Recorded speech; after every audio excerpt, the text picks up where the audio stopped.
This video is to show students how to access work that's been assigned to them by another co-teacher in the classroom.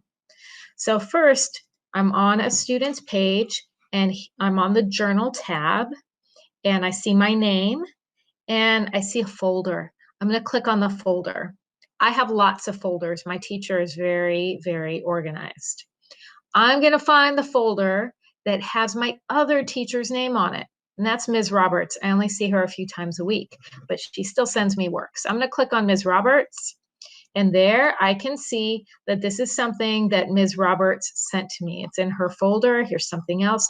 So this is only the work that I use when I see Ms. Roberts. There's another place I can find it. So if I click on activities, I'm on my to-do folder. I'm going to click that one. And again, I'm going to go down to where it says Ms. Roberts. And then I can find the work that I have not completed yet for Ms. Roberts.